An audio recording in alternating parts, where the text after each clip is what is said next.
Welcome to Mysteries of Superstition Mountain. I'm Larry Hedrick, where we bring the past into the present for our future viewers. Today we have another great story by Hank Sheffer. In the 1960s, Apache Junction, the fledgling town of Apache Junction, I should say, was no longer just a stage stop along the way from this place going to someplace else.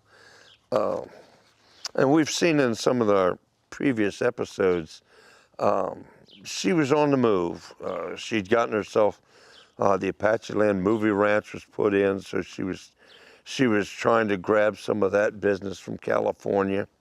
She had a 5-star hotel in the Superstition Hotel that was in Apache Junction. And she was really on the rise. She was becoming a destination place for people to come and see different things. And of course, the Superstition Mountain was always at the forefront with Jacob Walsh, the Lost Dutchman mine. But there were visionaries that were still looking for things to draw people to Apache Junction. And one of those things that came to mind, believe it or not, was to put in a tramway that would run from the hotel all the way up to the Flatiron in the Superstition Mountains, 5.5 miles away. That was what they wanted to do, and it was a major undertaking. The Palm Springs had put one in, but it was half as long, and it was quite successful, although it went through some real pains trying to be built. The tramway itself would have been a major undertaking.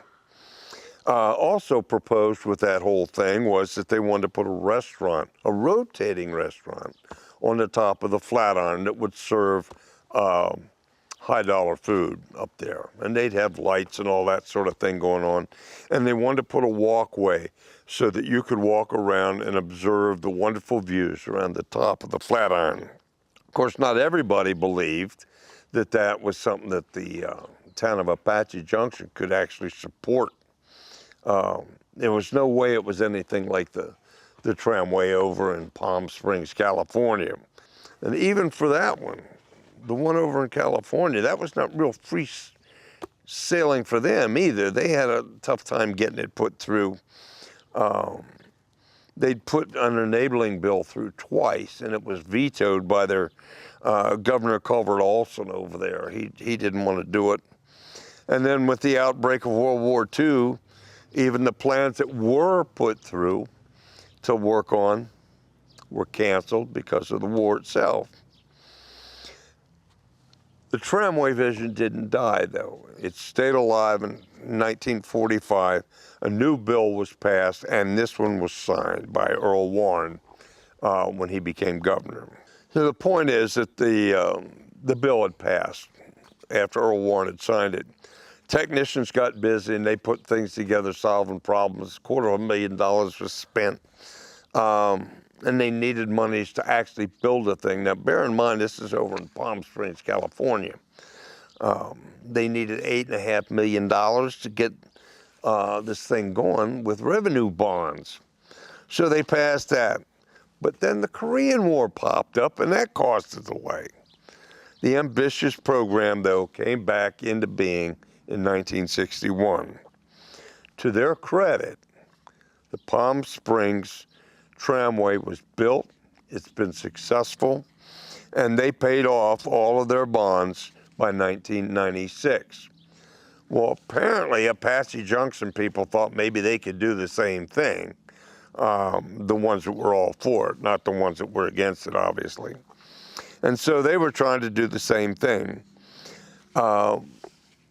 The ones who were opposed to it were also the same people who were opposed to incorporating the city, which didn't happen in Apache Junction until 1978. There was an awful lot of hullabaloo going on back and forth. People wanting a tram, people not wanting a tram, until finally the Secretary of the Interior, Stuart Udall, and his brother Morris finally had to voice their opinion about the whole thing. Now, neither one of them really wanted the tramway at all. Now, for any of this to really make sense, we need to know who the Udalls were. because they did have a tremendous influence on what was going to happen here. Stuart Udall was an American politician and later a federal government official. He served 3 terms as a congressman for Arizona, and then he was appointed to the office of Secretary of the Interior from 1961 to 1969. This was under Presidents Kennedy and then, of course, Johnson. Now, his brother Morris was known as Mo Udall, was also an American attorney and a Democrat politician who served as a U.S. representative for Arizona.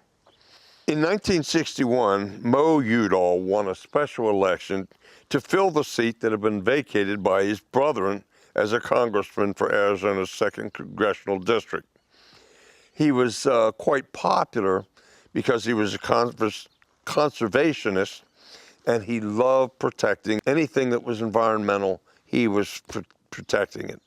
Well, now getting back to the tramway itself, now the Mo Udall he's involved. He's looking in to see what they can, what is feasible, what they cannot do, what they can do.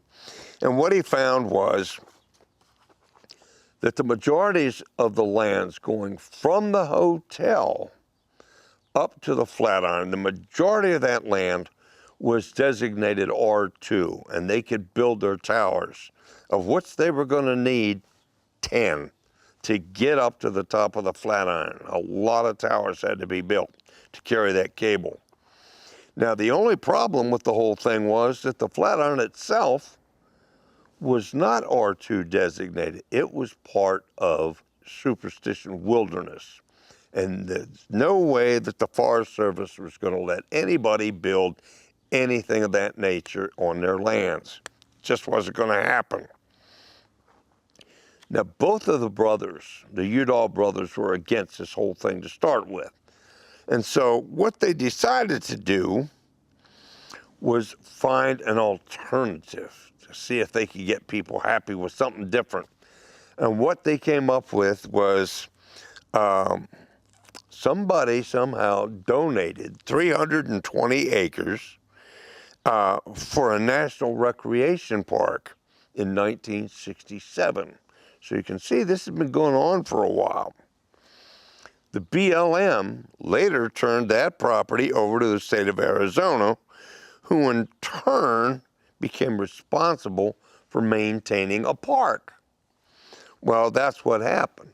They turned out a park, turned out to be a state park, and finally, in 1977, this park became the Lost Dutchman State Park, which means the state of Arizona cannot sell or transfer the title of these lands in any way, shape, or form. Now, I can tell you, I've been up to that park. I was up there just recently because I hadn't been for a while, and I was impressed. It is really something to see. The RV camping, the regular dry camping is wonderful. Day use is wonderful, and the access to so many of the many trails into the Superstition, things that people are really interested in seeing, the Palmer Mine area, the Lost Dutchman Trail, all sorts of trails. The Siphon Draw Trail will start right there at that park. In the final analysis, this was Congressman Udall's compromise involving the tram and making that kind of slide away, and now we had a state park. Many people opposed the idea of the Superstition Wilderness area becoming a national park, and still others opposed the entire concept of a wilderness area east of Apache Junction. If there had not been for a few visionaries back then, we would have literally had bright lights and we'd have had a circus on top of the Flatiron. And fortunately, we don't have that. We do have a wonderful park. I love that park. I'm certain there are a lot of people around who remember when this was coming about, this saga, if you will, of AJ history. But from that time until now, not so ironically, the facts, the renderings, the letters, anything concerning that unpopular proposal still lies somewhere hidden from the eyes of historians and the general public. Can't find anything. I couldn't find anything on it at all, other than the general information I've just given you. Call it politics if you want to, or better still, you can just call it one more mystery of the Superstition Mountains. Thank you for watching this episode of Mysteries of the Superstition Mountains.